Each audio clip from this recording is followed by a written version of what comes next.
I'm Patsy Brown, Executive Director of the Japan America Society of Houston, and I have the honor and the pleasure of welcoming you to the 6th Ouchigohan Cooking from Home series that's brought to you by the Japan Society of Boston, as well as the Japan America Society of Georgia, in collaboration with the Japan America Society of Houston. So from all the Japan America Societies, the Boston, Georgia, and Houston, we are thrilled to have you join us today, and thank you.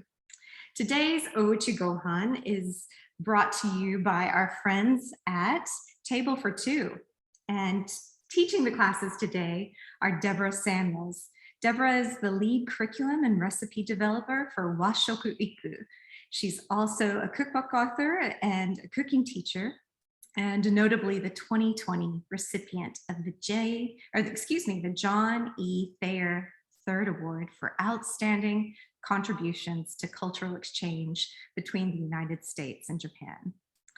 Deborah Sensei, I'll turn the screen over to you, and minasan yoroshiku onegai shimasu. Yoroshiku onegai shimasu. Myself, yes.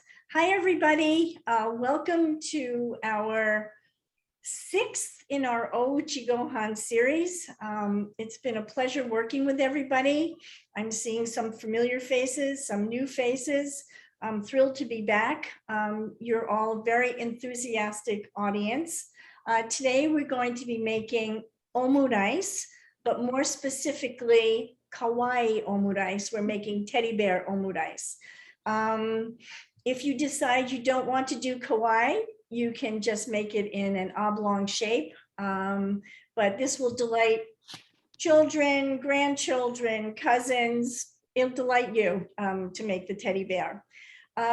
Usually we have a PowerPoint presentation where I just kind of set the scene for what we're going to be cooking. It's rather short today because we have a fair amount to do, but I do want to introduce this category of food.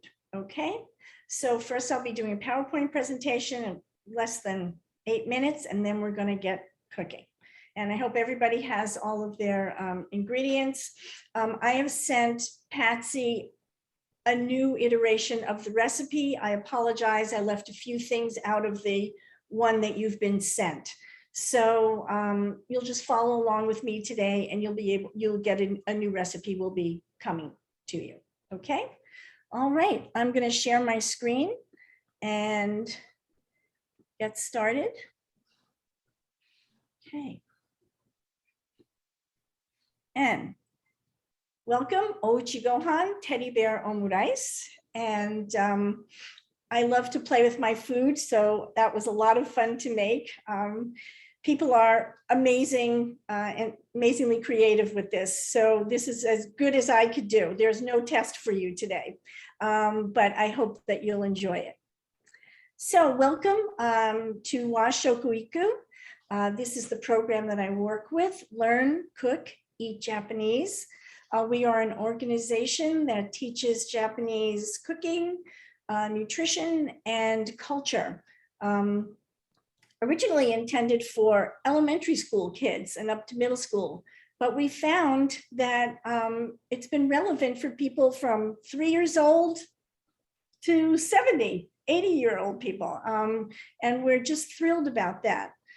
We like to start our programs with a couple of Japanese words for kids, and most everybody here knows sensei is teacher, and konnichiwa, it's usually done in the afternoon. And one of the important things here in introducing this is that we like to explain that when a teacher comes into the classroom, all children stand up and put their hands in front of their laps and say, sensei, konnichiwa. And this is kind of helps us to set the scene for our participants, and also to give a little cultural message that people bow to each other in Japan, and that when a teacher comes into the room, kids stand up. And that is quite a different concept than what we have here. All right. So Have you tried any of these dishes? Does anybody know what any of these dishes are? Unmute yourself, unmute yourself. And can anybody tell me what this is? Anyone want to venture a guess? Neapolitan? Yes, spaghetti Neapolitan. Very good. And I'll talk a little bit about that afterwards. Anybody want to tell me what that is?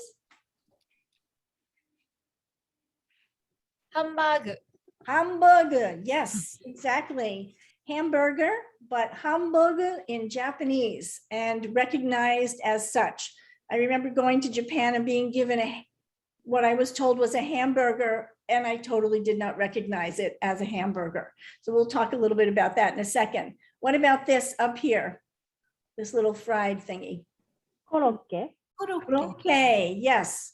And so if you're all hearing this, I mean, many of you are fluent in Japanese and understand it, but these are gairaigo pronunciations of English words. Croquet, kuroke, hamburger. What about this, everybody? Tonkatsu. Tonkatsu. Tonkatsu, yes, pork cutlets sliced with a heap of cabbage and usually the tonkatsu sauce on top. And does anybody, let's see, there. Who knows what this is over here? Tare rice. Kare rice. Okay, excellent. Curry rice. Is curry Japanese? Yes, it is. This curry is Japanese. And today, right over here is our omu rice. And this is in kind of a log shape with an egg omelet over the top of it and decorated with ketchup. Where does this come from?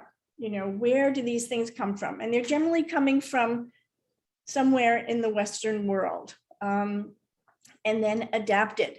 So spaghetti Napolitan is Italian, maybe not to Italians, but it is Italian. And it has sausages, red peppers, ketchup is the red sauce, and green peppers. A lot of these foods came with the soldiers, the sausages after World War II. That's how a lot of the food like Spam moved around with the soldiers. Ketchup, spaghetti, all these sorts of things came with them. And the hamburger has a demi-glaze sauce on top of it and has breadcrumbs, and it's more like a meatloaf to me. So, but it is a Japanese hamburger. Korokke is korokke. And these foods are very famous and very beloved in Japan. Curry rice did not come from India to Japan. It came with the British, and because the British got it from the Indians. And when the British came to Japan, they brought curry rice with them. It is now, I think, the #1 or 2 most popular dish in Japan, you know, home style. And these are things that people will definitely cook at home. But each one of these things, and tonkatsu, coming out of Portugal, fried foods coming from, you know, Portugal, and meat, also not popular at that time, also became more popular to eat and more available in the late Meiji period, I think. And, but very Japanese, very, very Japanese. If you can see it as a pile of cabbage, there's rice and miso soup somewhere around here as well. And our star for the day, omu rice, omelet rice, also a combination of 2 words. We'll talk about that afterwards. Each one of these foods has designated restaurants to them that just focus on this food in Tokyo, in Japan, in Kyoto, all over the place.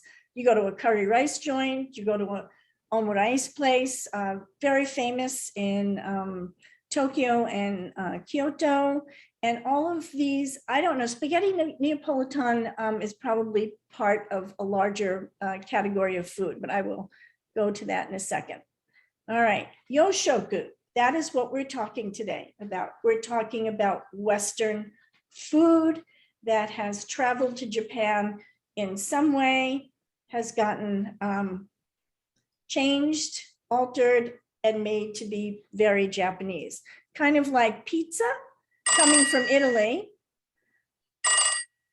going to the US, we change it, we put pepperoni on it, pineapple, all sorts of things that the Italians would probably not accept as pizza.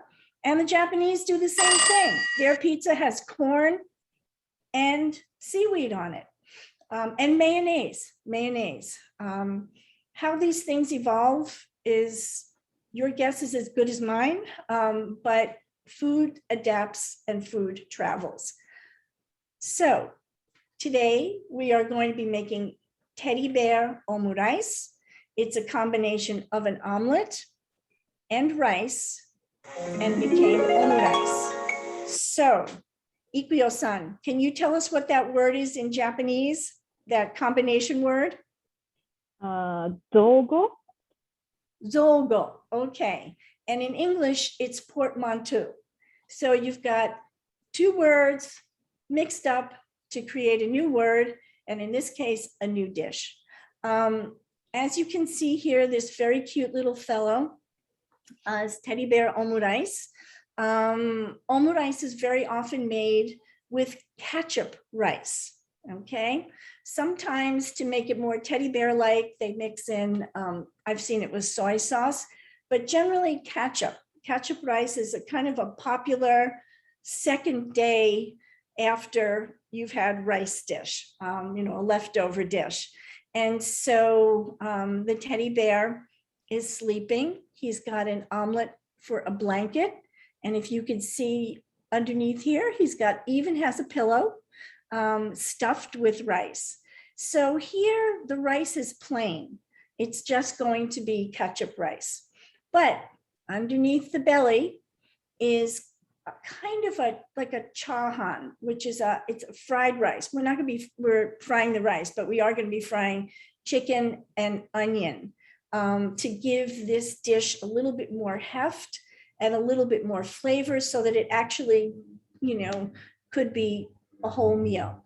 And we have broccoli today that we're going to add a little bit of gomae, not pure gomae, but a sesame seed and soy sauce dressing. So we are going to get started momentarily. And important food allergies, I'm sure everybody is aware of them, but I want to say that just to make sure. And let's get cooking. So I'm going to stop my share. And I'm just going to ask everybody in a second, does anyone have a favorite yoshoku dish that I did not mention? Anybody been to Japan and really love something that is in this category? There's a very famous restaurant in Tokyo, up in the Asakusa area, that's a yoshoku restaurant, and you can get all of these dishes there. And it's really quite a fabulous place, red and white checkered tablecloths, and it's been there for decades. So anybody have a favorite dish? A yoshoku dish at all? Deborah, would ebi fry be Yes. considered a yoshoku dish? I love Ebi fried. fry, yes, is Yeah. definitely. Anything kind of fried in breadcrumbs like that, the panko is a derivative of tempura, also coming out from the Portuguese, and highly developed into something wonderful and new. Okay, everybody, I think we're going to get started cooking, and I'm going to switch my camera so you can see my overhead here, and we will get started. All right, let me just go up here. This is my warm rice. I'm just going to take that up. So we're going to start with the rice. We're going to get that all ready so that when we are, set to do the egg, we'll be able to put it right on. So I have 3 cups of warm rice here. Let's move this up. All right. I have 1 one chicken thigh that I used, and I cut up very small because we want it to be easily incorporated into the rice. A half a small onion. You don't need a lot. In this case, you really don't want to put a whole bunch of things in like that. And then I have a quarter of a cup of vegetables. These are frozen veggies that I have. So you can see that this will make quite a nice base for your tummy of this.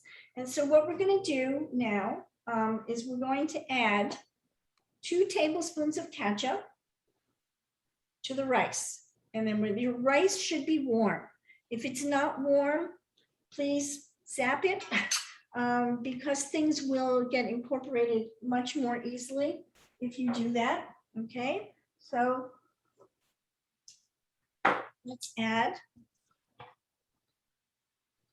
So when I say 2 tablespoons of ketchup, when I say like any amount of something, I usually add a little bit less to begin with, and I can always add more so that I don't make a mistake by going over it. And your taste may be a little bit different.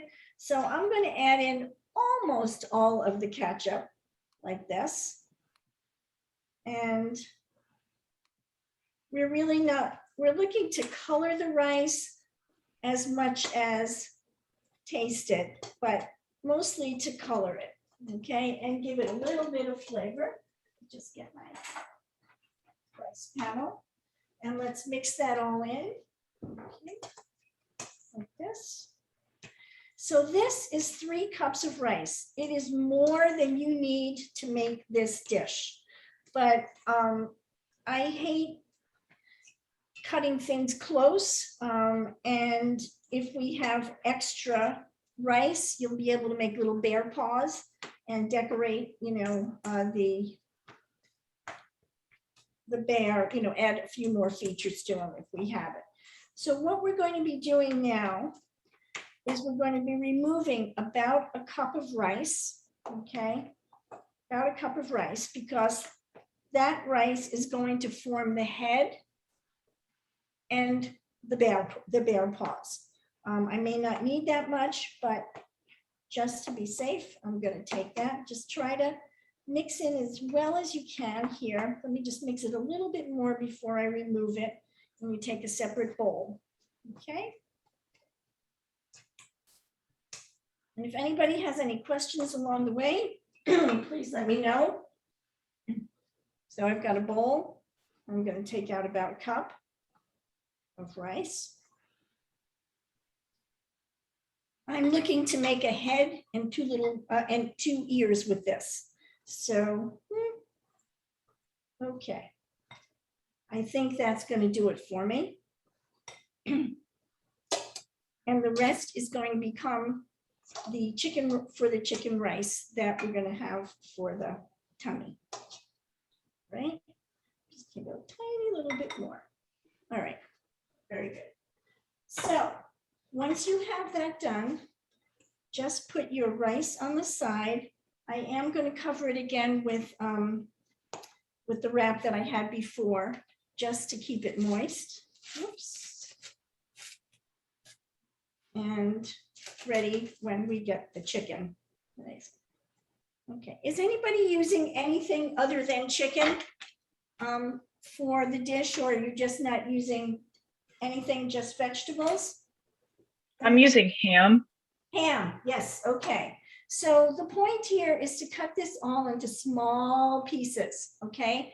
Ham is already cooked, so it doesn't have to cook that long, but you'll cook it somewhat with the onions. So now I'm going to turn on, oops.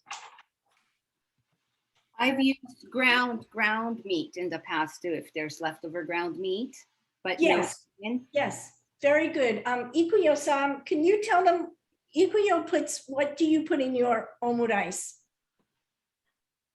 So I usually cook omurice one day after I cook meat sauce. Oh, good Yeah. idea. So I put meat sauce to the rice, omurice, and mix Good. instead of chicken rice. Right. So this is anything you've got in the fridge kind of dish. The ham, a little bit of chicken, leftover ground beef, like Yuko said, and Tuna can. I put tuna can sometimes. tuna. Oh, okay, that's good. That's good to know. So really, it's anything. Do you make it in in the oblong shape usually? Yuko-san? To your point earlier, Deb, I usually make omuraisu when there's leftover rice from the day before, when the rice is not as fresh. Right. So the answer to that question is, if there's enough rice to make for the whole family, yes, I'll make it the oblong shape. And if not, it just becomes small round shape. Okay. Or it goes in the obento the next day. It usually goes in the obento the next day. Oh, that's great. Delicious thing. It is definitely an obento dish as well. And so what I'm doing now is I'm just sauteing the onions just for a minute or two in a little bit of oil. And I will tell you, it's a good time to salt your vegetables when they're in the pot rather than afterwards. They tend to absorb it, the flavor a little bit more. Okay. And I'm going to go down a little bit to a medium heat here. And now I'm going to add the chicken. Ikyo-san, but I'm going to use that idea, the leftover miso sauce. Yes, that's I think a that's fabulous idea. And usually you put that in all of the rice. Here, I'm not doing it only because we want the head to look like a head and not be filled with food. Yuko-san, do you use ketchup in your rice? Do you start off with ketchup rice? I've done it your way too, but I'm lazy. So I also add, when everything is cooked, I just add rice in there and then just add ketchup in there. Yeah, okay. No, it's not lazy. Primarily because I don't want to wash. So, I'm sorry, I'm so lazy. It's like directly from my rice cooker, right? So I don't have to have extra things to wash. Okay, so I'm just cooking this up, and I'm going to add just another little dash of salt. Okay, and a little bit of pepper if you'd like. Sometimes vegetables and things get lost in there. And now I'm going to add the vegetables. By the way, I don't know if you've tried, but I've noticed that there is quite a bit of a taste difference between American ketchup and Japanese ketchup. Yes. What do you find the difference to be? I don't know. I mean, I think the Japanese ketchup is a tiny bit sweeter. I mean, even ketchup between American brands tastes a little different, right? So I like it that way because you can have variation depending on what kind of ketchup you're using. Yep. Okay, we got this. It's almost cooking. Take about 3 to 5 minutes. The important thing here is to cook the chicken through or shrimp. The person who's using ham, you don't have to worry about it because it's already cooked. You can just, pull it out after a minute or two. You just want to sort of get the flavors together. This is not going to cook again, so the chicken has to be cooked. Okay. Debbie, any tips if you're using tofu instead of chicken or ham? Say that again? Any tips if you're using tofu instead of chicken or ham? Yes, if you're using a firm tofu, you should use a firm tofu, and you should drain it and cut it into small dice and fry it. Fry it. You need to fry it first, or else it'll be really mushy in there. So just fry it as though you were using the chicken. All right. I think said here, I like to use thigh meat because it is, I find it to be moister and doesn't dry out as easily as white meat does. All right, I think I am done. And I'm just going to slide this over. Okay. And come back with my rice. Remainder of my ketchup rice. Here. Just give it a minute or two to settle down before you add it.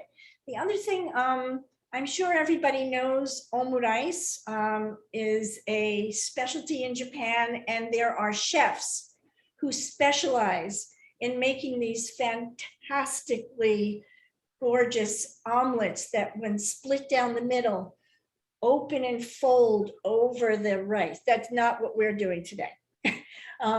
I tried that once. It was a terrible mess, but it was delicious when I put everything on. I put it on top of everything.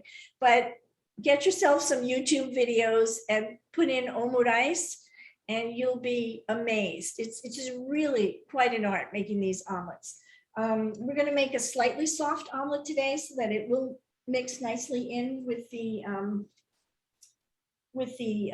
rice when we're ready to eat it. But okay, so now I've got my rice here. And again, as I said, I tend not to add everything all at one time. I tend to add most of it and see how it goes. And then I will, you can always add, people who heard me, I'm a broken record. You can always add, but it's really hard to take away. The thing that you want to be able to do here is to mold the rice. So, and the other thing, Americans tend to, you got to have a lot of stuff and everything. Here, in Japanese, you say enryo, which is hold back a little bit. And you really just want tidbits, little tastes of these things. This is looking good to me. I could probably add a little bit more. And now the thing I don't want is I don't want the rice to fall apart when we mold the belly, okay? So I'm trying to keep the rice to, chicken ingredients, the rice at a higher ratio than that. And this is just kind of seasoning it. I'm gonna leave mine like this, okay?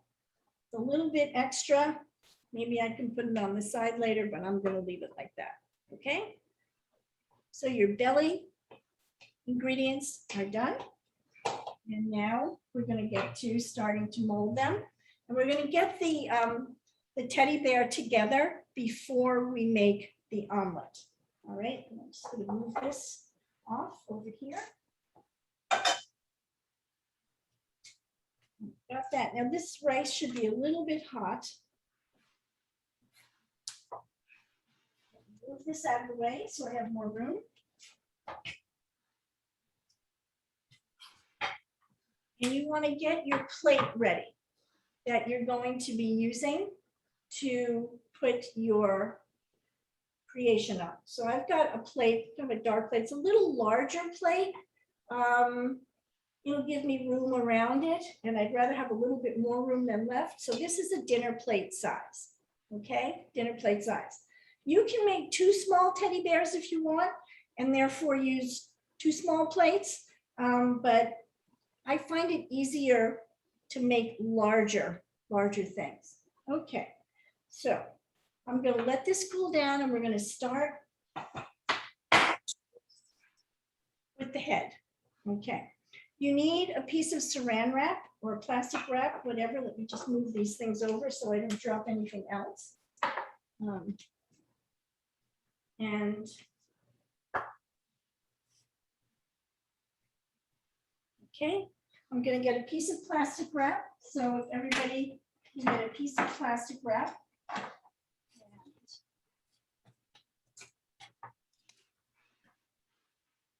Yes.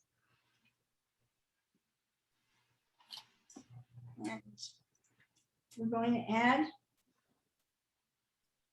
the rice here. And if you've seen me make onigiri before, if you've made onigiri before, it's kind of a similar way to get started. And I'm going to take about almost about a half a cup or so, but I think this will give me a nice size head. My remainder is for my ears and paws. Okay, so got the rice here, and you're going to pick up corners and come up to the center like that. Everybody with me? And pick up the next corner and the fourth corner. Okay, and we're going to just get these rice grains together, right? And oh, that looks like a nice size head to me. I think that's a good one.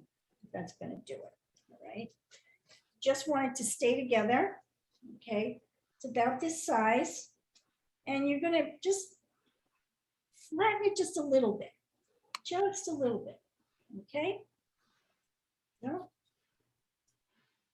We're going to have to pick this guy up later because we're going to have to put a pillow underneath his head.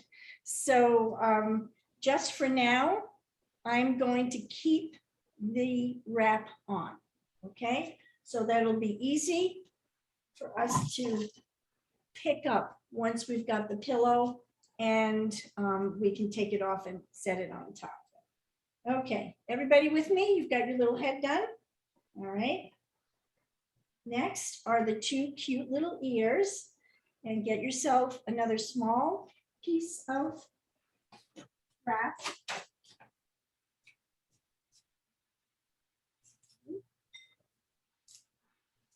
And I'm going to take about that much and put it in the middle of the wrap. Okay. And again, form a tight little ball like this. Okay. Cute ear 1 and cute ear 2. Just now, I also want to think about it in relationship to the size of the head. Okay, like that. So this might be a little small. I may add just a little bit more rice, just a tiny little bit more. Proportions are there. Okay. I apologize for using a fair amount of saran wrap today, but it's going to be easier for us afterwards. All right. So you've got this nice little ear, and you want to put the top of it in kind of the crook of your thumb and forefinger like that.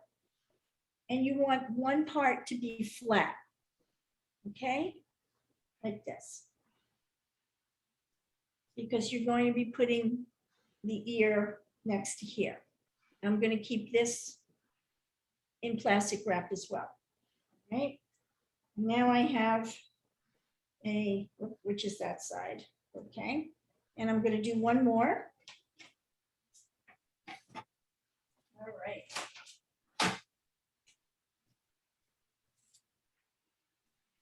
And do another one, and I'll probably have enough for 2 little bear paws afterwards. I hope. There you go.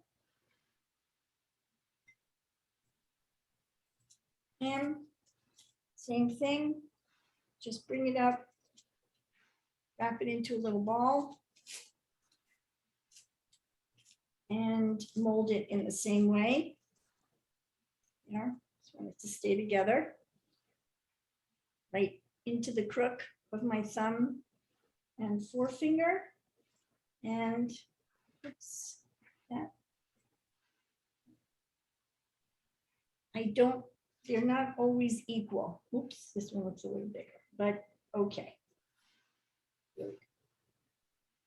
All right. So we've got our 2 ears.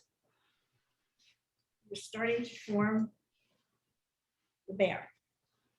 Okay, we're going to keep them in the wrap until we're ready to actually put it together once we've got the tummy done. And yeah, okay. So next up, that is a lot of rice for the tummy. Probably too much rice for the tummy. So I'll probably use about 3/4 of that, like that, okay? And we're gonna need a big piece of saran wrap now. Right, put it right on the table.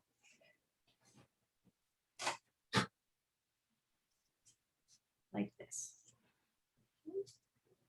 Oops.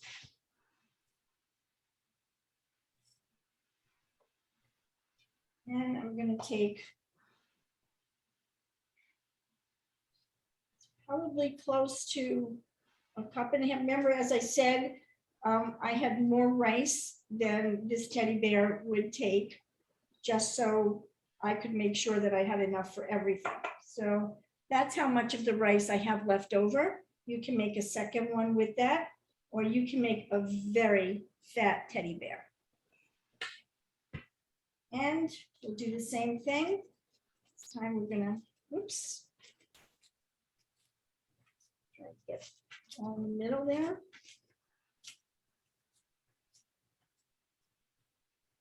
Gather up.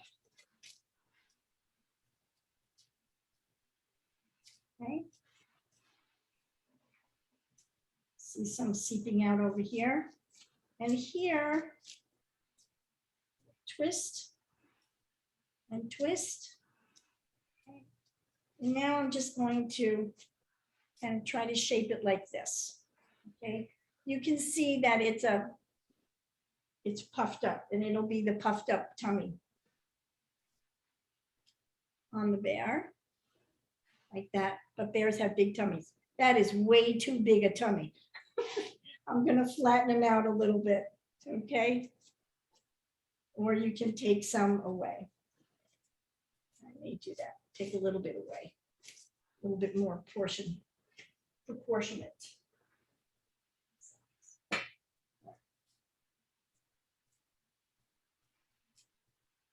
This is not a science. This is an art. So we'll just do it until you think it's right. Okay. And the important thing here is that the ingredients stay, within the rice. You want it to be nice and secure in there. And now we can take this and get ready to turn it over like that. Okay. He still has a big tummy. We go flatten it a little bit.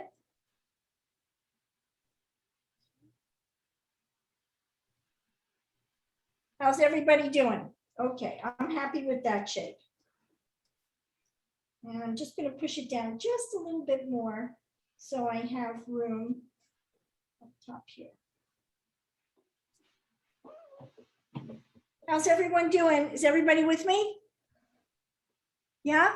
Okay. I see some thumbs up. You see some thumbs up. Okay. I am really going to be very excited to see these creations afterwards. All right. So while we're making the omelet, I'm just going to cover the tummy just like that, just to keep it from drying out. Okay. So your base is done.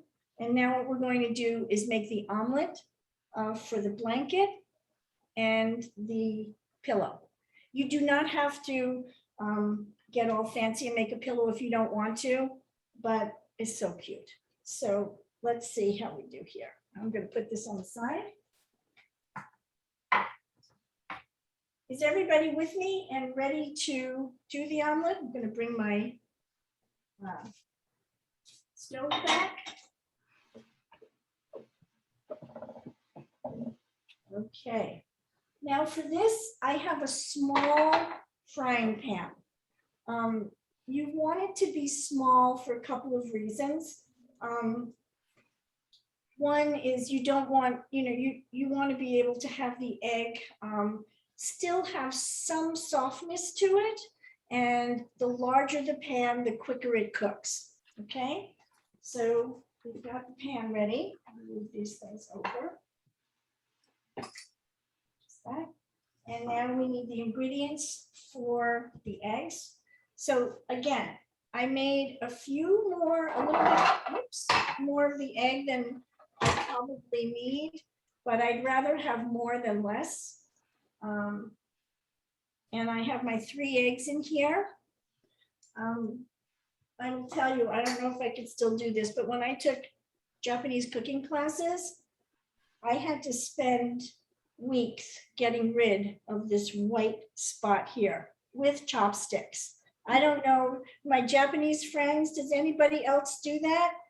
People see me. Always. And you always do it? Yes. Yes, because you're Japanese, exactly. And also because moms teach you that way, right? That's right. Your moms teach you that. That's right. You have to Americans what look at moms you and teach you. go, what are you doing? Why are you doing that? So anyway, I was told that it's because when it's done, sometimes it looks like it looks, that leaves a very white, uneven look. It doesn't look good when that's cooked. Exactly. So, okay, that's as much as I can do. Anybody wants to torture themselves, they can try it as well. And it's doubly hard for me now because I have some arthritis in my hand. But anyway, all right. And I've got 2 tablespoons of water here, 2 teaspoons of sugar. And did you add the water because it fluffs up the egg a little bit? The egg, yes. Can you also do milk? Milk or cream. I've read milk and cream as well. People do that. And just a little pinch of salt, okay? No soy sauce. I've learned my lesson. I did that once and everything turned a little dark. So, all right. And now we're just gonna beat the eggs. Really beat them well. I want to try and incorporate everything here.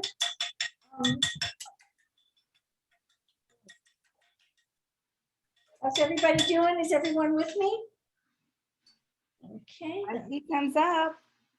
Okay, just going to move these over. And just try and beat this really, really well. You can use a whisk if you want, a fork if you want to try and bring that up a little bit.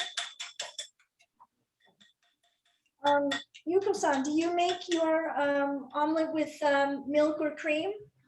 It depends. I depends on that day's mood, but I've made it with water, with lactose-free milk because we're lactose intolerant, and but never used cream. But I can see how you can use cream. Yes, when in researching the recipe, a lot of people use heavy cream, and that sounded like an interesting idea. I might try that at some point. I'm sure it makes it even more nameraka, like very smooth. Very smooth and silky. Yep. Okay. All right, everyone. Moment of truth. We are going to start the omelet process. We're going to start with the pillow. That's the easy one. I'll just move this up here. I'm going to turn on my heat, and I'm going to go to medium. You can see that. Just move this down just a little bit. Okay. And you need to put some oil in here. And just like with tamagoyaki, I put in a little bit more oil than I need, and then I wipe it out. Okay, just so. The important thing here is you want this to come out easily. All right. And Americans get all upset about lots of oil. But in this case, you really want to make sure that the pan is well oiled. Okay. If I can even do this with chopsticks anymore. Okay. And this will spread the oil and absorb some of it so that when I go to do the second part, I can use this. Okay. So you want to be careful here and lower the heat because you'd like the egg to stay yellow if possible. Okay. And okay. Go. I'm going to lower it and put this down. Dish. Whoops. Okay. I am going to put the egg in with a ladle. Okay, it's easier for me. And this is the first one. So we're using about a third of it, about a third. Okay, so you can watch me first and then you can do that when you're ready. And I have my plate here at the ready so I can give you, whoops, I have my plate, there it is. So I have a plate ready to put the omelet on, and then we're going to form the pillow. So I'm just going to put this over here. And we are ready to go.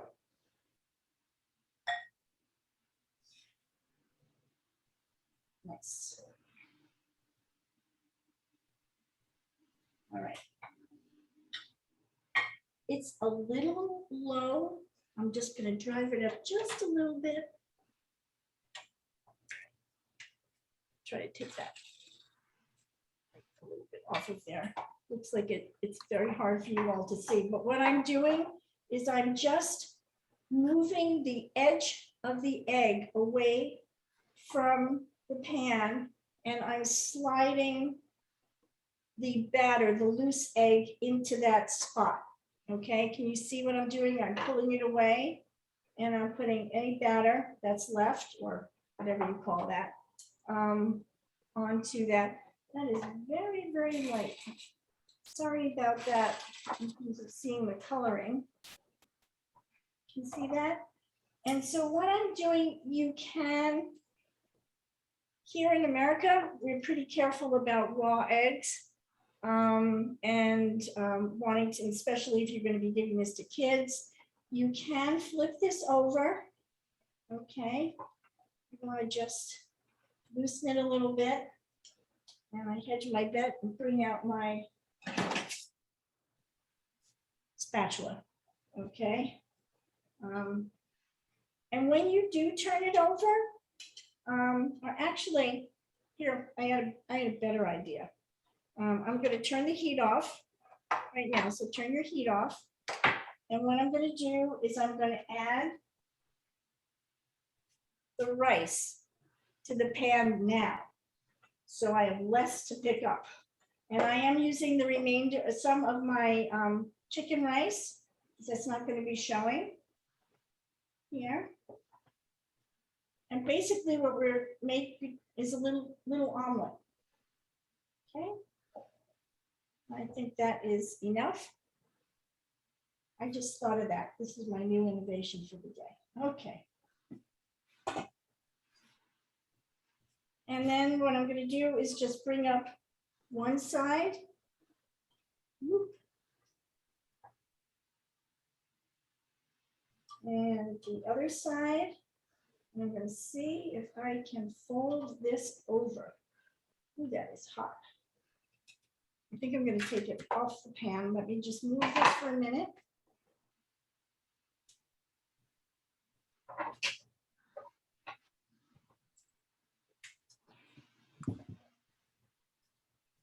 Okay. I'm going to get the plate. Okay, here.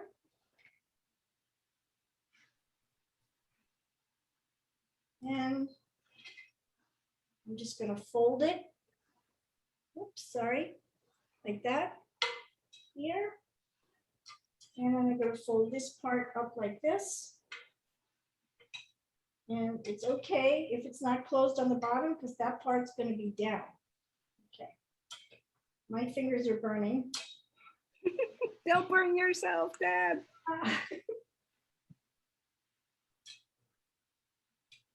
And then I'm just going to take it and put it right on top of this by flipping it over. Right.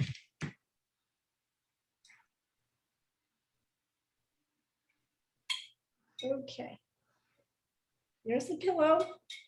We'll tuck it in later. Okay. Pillow done. All right. Set that aside. And now the blanket, which is a little bit trickier in my stove back.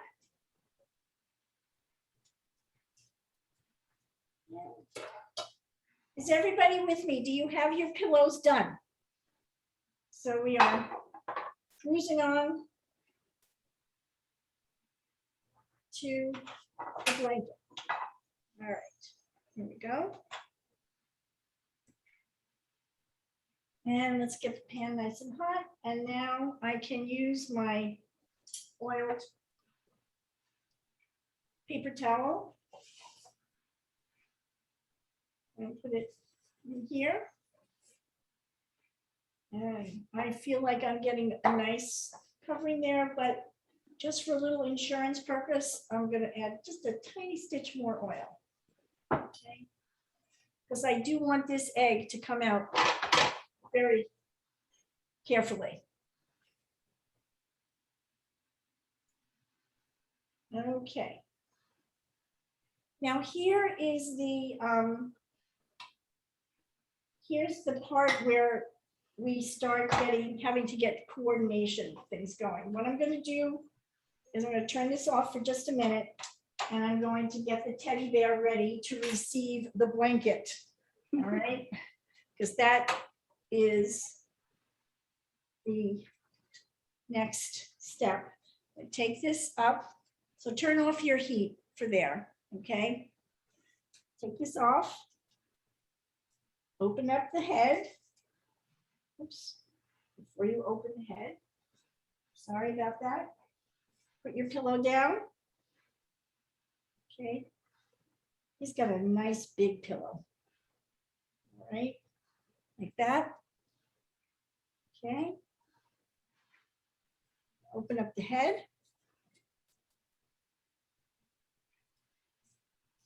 This doesn't have to pick itself up completely when it's done. You just have to make it look good on the plate. All right. Scoot this down a little bit. Put this back. And head on the pillow. Okay. Already got that? Let me just, oh, his neck looks like it hurts. I think I need to over there. Okay. Now we've got the ears.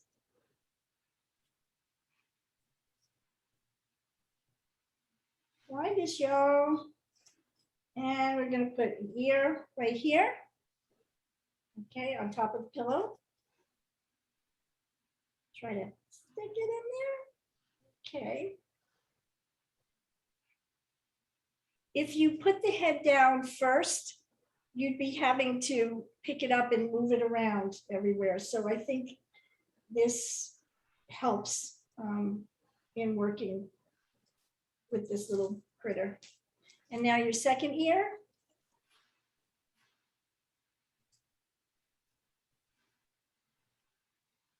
Right here. Okay, he's looking like a teddy bear. Very cute. Okay. Kawaii. Oi. Yay, we got it. All right. Because the next step, after the omelet blanket is done, it goes right onto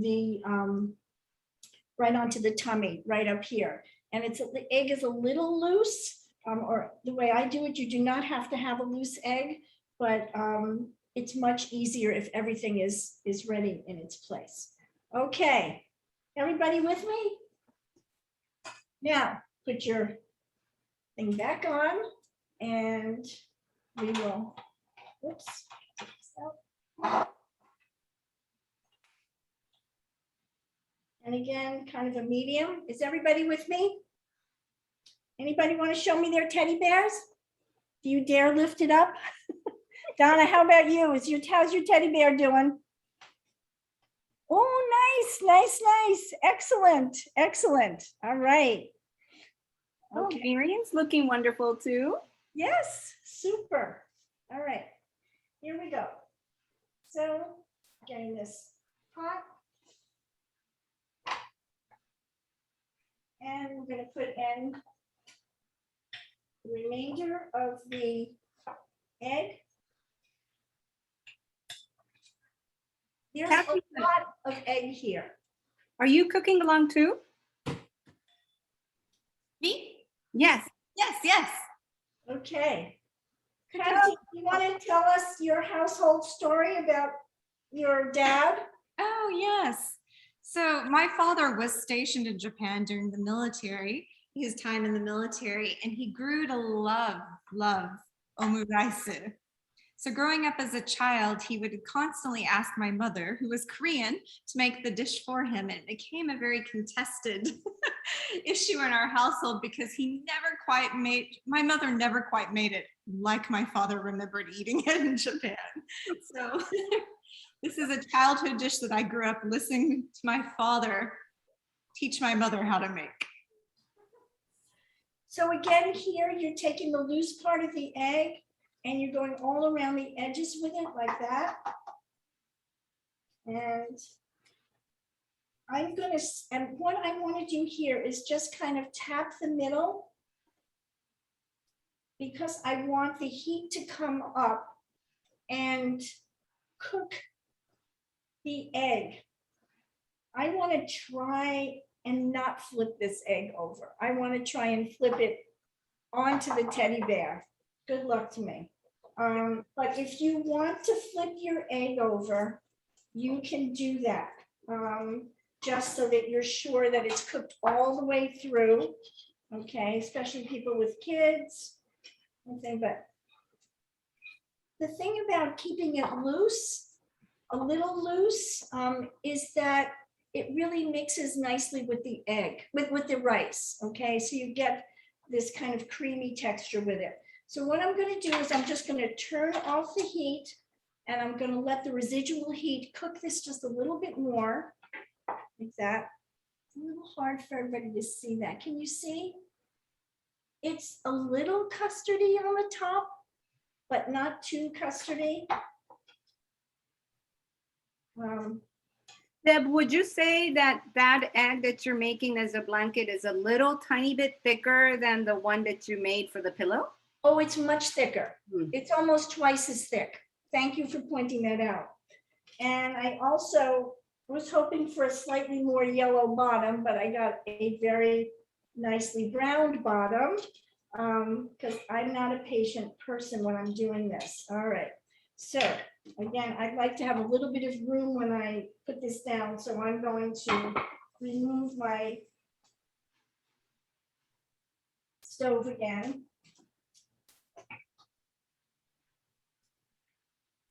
And do that. If you don't mind, I'm going to turn this in this direction for me. Whoop, I lost an ear. Okay. And so it will be easy for me to flip over. So what I'm going to try and do, is I'm going to try and flip. I've tried this when I was doing it before. I'm going to try and just flip it right over the belly. It's either going to work or I'm going to embarrass myself. So here we go. Yay! A bit of both. Wow! Got them. Okay. It's a little bit more brown than I would like, but you can tuck the blankie in like that. Okay. Put it underneath a little bit. How's everybody's egg? Did you do it? How you going? Donna, how did you do? Is it going over now? I'm just getting ready to flip it over. Okay, go for it, everybody. Woohoo! All right. Got it. So, there. And I'm going to turn it back again and tuck it down. And then what we're going to do is we're going to decorate the top. If you want to stop decorating here and you think this is just cute enough, you can stop here, but I will show you how to further delight your family. All right, that. And we're now going to take some cheese and some nori and some scissors. Okay. And I have a pair of tweezers here, so I can put on the eyes, nose, and mouth in a more elegant manner if I'm using, whoops, the tweezers. But you don't have to. You can use chopsticks, use your fingers. Nobody's watching you guys. All right, here we go. And so I've got a piece of cheese here. I had this in the fridge. That's why it's a little. You could use white cheese, yellow cheese, whatever it is. And so here we're just creating a little inner ear right here and a little circle for the mouth. Okay, so you can either do it with a scissor or you can cut it with a knife, which is what I'm going to do. One of my smaller knives. I like to use this to do small things. And basically, if you cut a circle and then cut that in half, you're going to get the two inner ears, the two little parts of the ears. It doesn't have to be perfect. So I'm not using anything extra special because I don't know that everybody has cute little cookie cutters for that is usual for a Japanese household. But there's my circle, imperfect as it is. And I'm just going to cut it in half. Okay, you can always trim. And there's one little piece. And here's the other piece. Okay, that worked.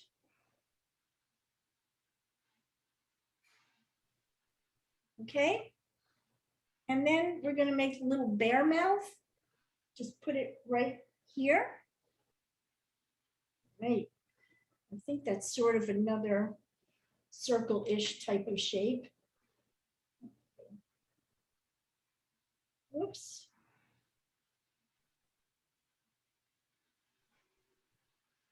Maybe a little bit more.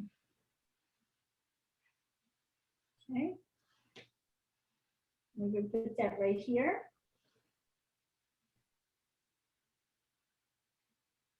Okay. Everybody with me? How you doing, Megumi? Shockingly good, I think. Hey. It's just really super fun. It's just really cool to do that. My husband is shocked. Okay, get out your naughty. Use a naughty and a pair of scissors. Need a circle. And the bear is sleeping. You can either make him sleeping or you can keep his eyes open. All right, let me just wipe my hands so that I. Okay. All right. Take out a piece of nori. You just need a really small piece. So if you have something extra hanging around, that's great. For me to get this out.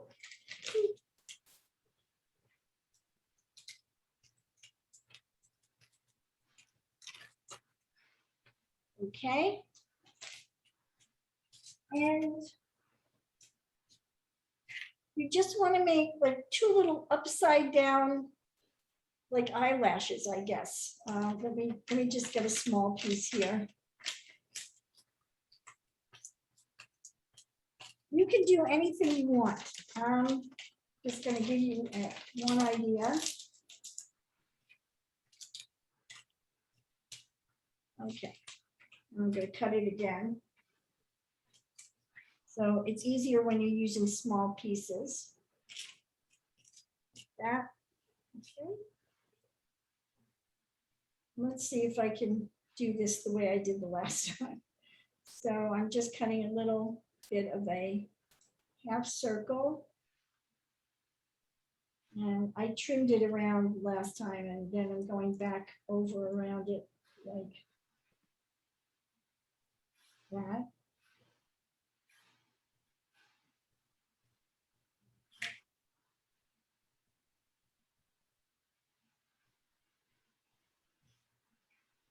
Sort of sleeping. Okay.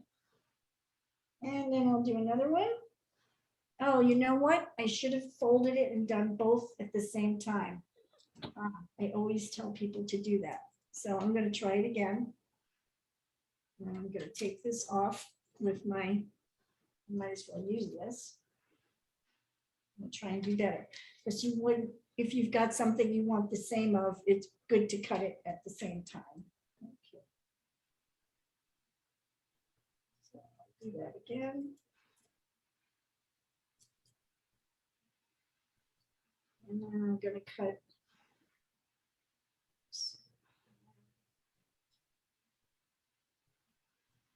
I'll do a better job this time.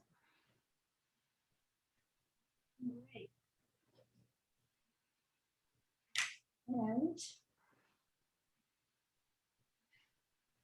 this is the hard part for me because my fingers don't work as well as they used to. So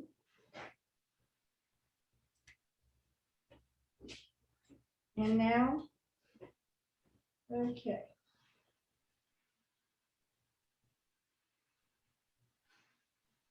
He's happy sleeping. Okay. And how's everybody else doing? And then I'm just going to make two little straight lines.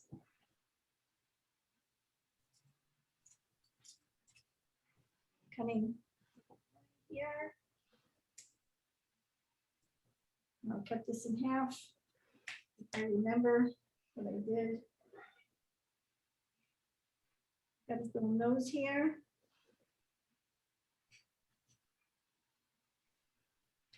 Whoops. And then I'm just going to make a little button up top there.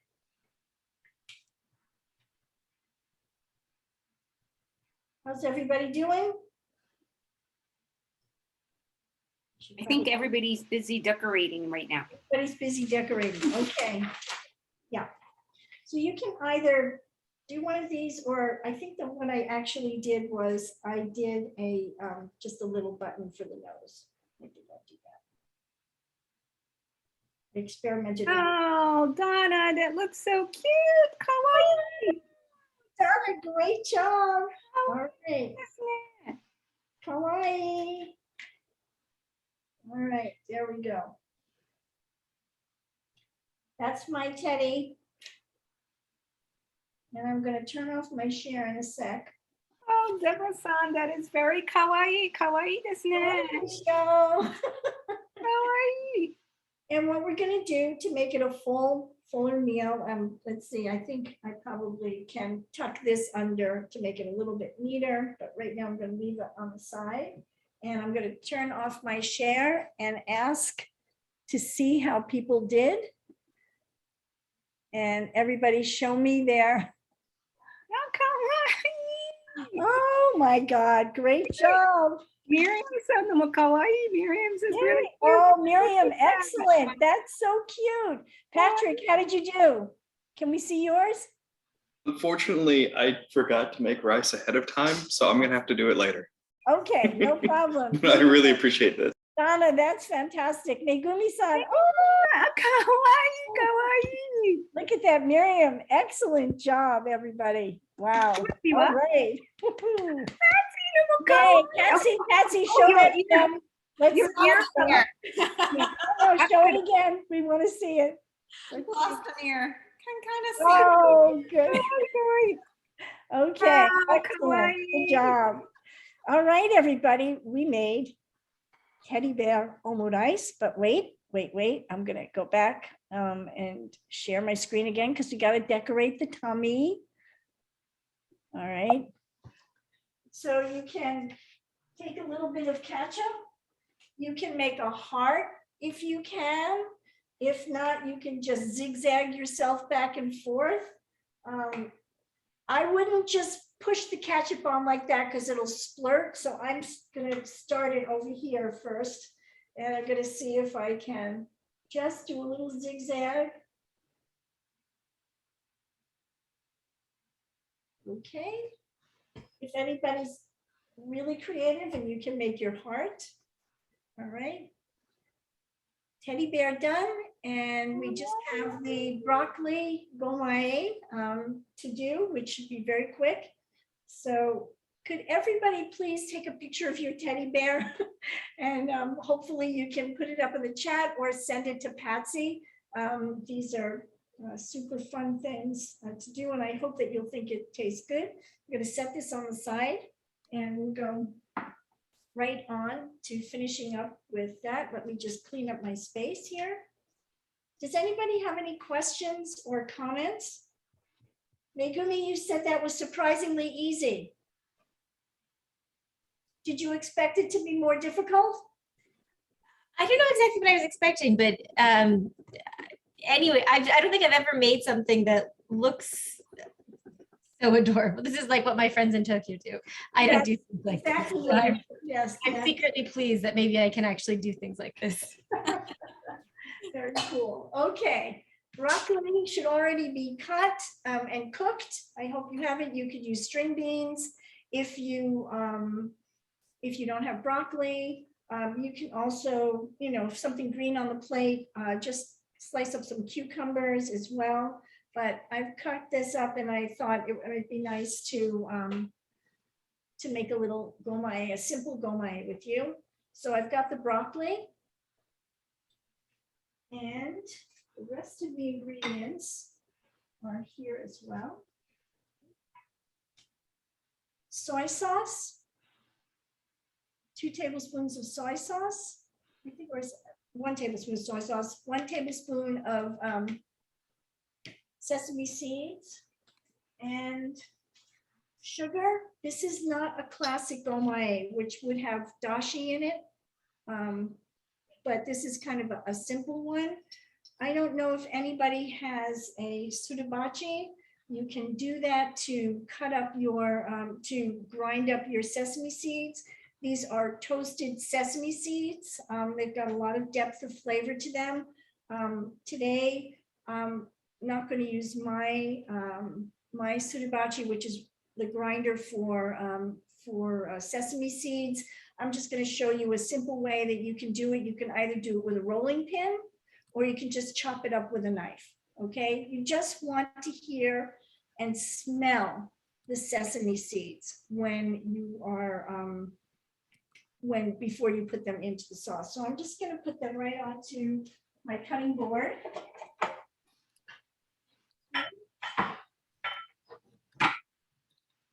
Like this. A little hard to see. It's the same color, but I don't want to do it on the table. And I'm just going to put them down here like this. And I'm just going to start to chop them up a little bit. Okay, this is just a simple way to do it. Like this. And you will start to smell the sesame seeds. And that's how you know you've got you're on the right track. Don't stop until you can smell the sesame seeds. Okay?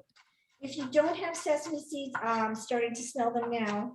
If you don't have sesame seeds, you want to make a little dressing, just use soy sauce and lemon juice and put it right on top of your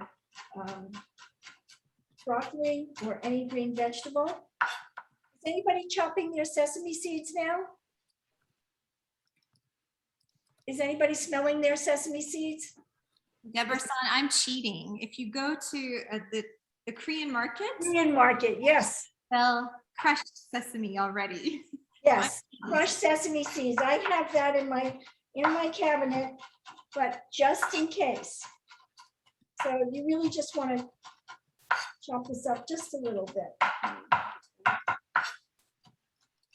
All right, and then I'm going to put it in a small bowl. Yes.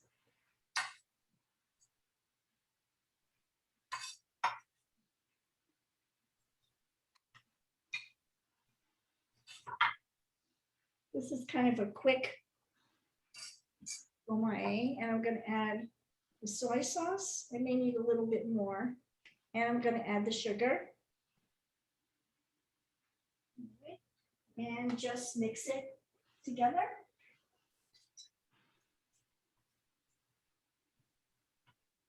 This is not quite a paste, but I think that's liquidy enough. If I didn't think that was, if I thought it needed more liquid, I would probably add just a little bit more soy sauce, but I can see the soy sauce separating. So to me, that's fine. And now I'm just going to give it a little taste. Yummy. Okay. And I think this is where also sometimes it tastes different by family. I remember some of my friends' mothers would make it a little more sweeter than Yes. my mom would make, depending on how much sugar they're putting, right? Yep, exactly. So I'm just going to put it on the top. And again, this is not a lot of sauce for this amount of vegetables, just 8 florets. And it's just like a lot of other Japanese food, things are not drenched in sauce. It's just there as a hint or as a, a nice flavor. We're not overdoing it. I always think, oh, I don't have enough. And I have to really restrain myself from adding more until it's on the plate and I actually taste it. Okay. That's done.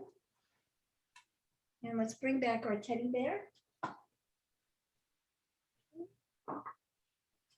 And what a way to get your family to eat vegetables. Introducing a new food, in the tummy there. That's kind of cool. All right.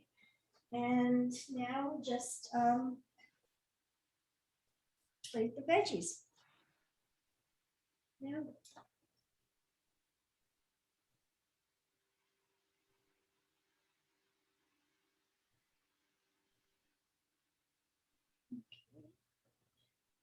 It's definitely too much for one plate, so I'm just going to make a little.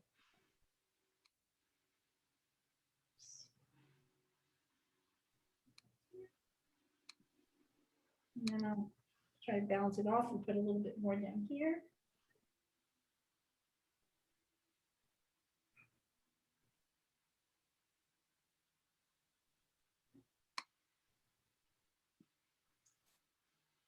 So has anybody in the group made a gomae before, a sesame dressing? There are lots of different ways to do this. So you're looking for a little color here, which you have.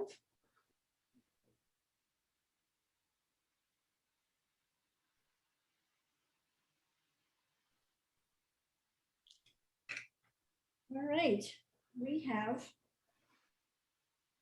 teddy bear, omurice plate. Looks so good.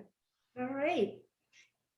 And the way that you eat this is with a spoon, and you dig into the tummy. That's the second set of chopsticks I've dropped today. And let me just get a spoon. And you just tuck right into it. Favorite spoon in this household is Korean spoon. You might recognize this, Patsy. It's a very long handle and a nice bowl here. And you just tuck into it like that. You just cut right into it and you eat this with a spoon. Before I eat it, I'm going to take a picture, so I'm not going to eat mine right now. Whoops, I lost him here. Let's get him back here.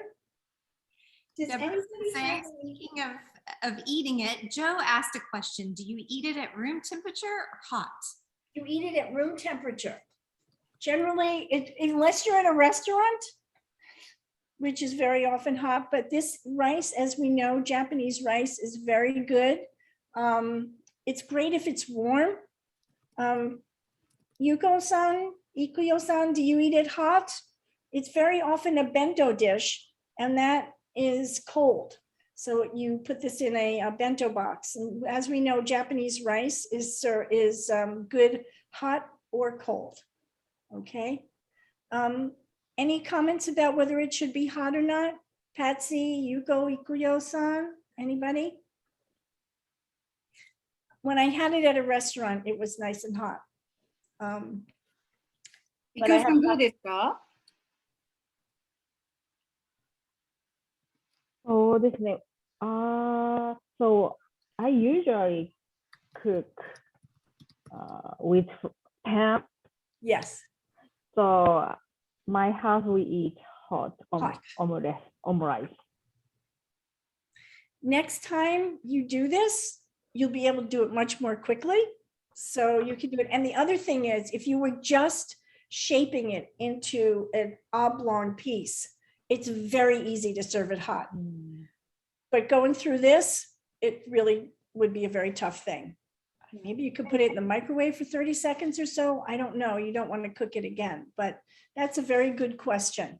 I agree with Ikyo-san. When I'm cooking at home, it's usually hot, but when I cook for the whole family, I have to cook 4 eggs. So by the time the 4th egg goes on, the rice is not so hot. And I do make omurice a lot for obento because it's easy, it's quick and easy.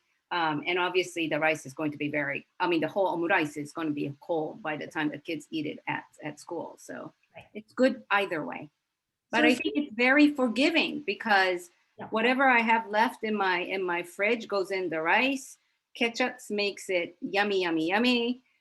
Blanket it with egg, and it looks as if like store-bought. Right. It'd be great if you could serve it hot. Just do it in the oblong, get the omelet over, and you're there. Patsy, what was did your dad have a opinion of whether it should have been hot or cold or room temperature or? He liked to eat it hot, so you bring up a good point. But my mom was also only making 1 serving for him. So. Right. Other sauces that go on the top of this, generally in restaurants, I see that they serve it with a demi-glaze sauce. And it's very thick and delicious and goes over it and kind of combines in with the ingredients. And the eggs are fluffy and loose. So you're getting a slightly different experience than this. And I've also seen it white sauce. White sauce. Oh, I've not heard that one. Okay. White sauce. Anybody else? Tonkatsu, any tonkatsu sauce or anything, or mayo? I don't know if anybody's seen that. The other day I had a little bit of extra aonori, which are the slices, and I sprinkled it on top, and it was really quite yummy. So you can do anything you want when the camera's off. Yeah, absolutely. I've also seen it in a shape of rabbit. Oh yes.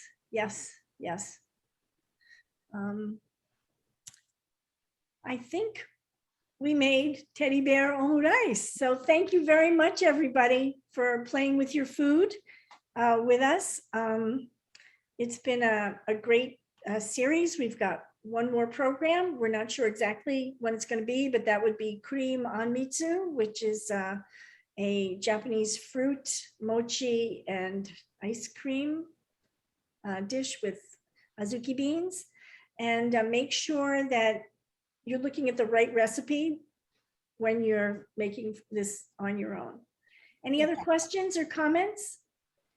For the recipe, please know that we will be sending you the new recipe that we received this afternoon. So that will be sent your way later today. Okay.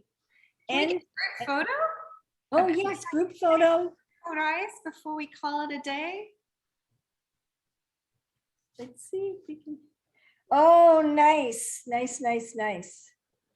Oh, wait, you know what? I'm gonna put my camera on that so we can, I'll share my screen and then you can do that line there.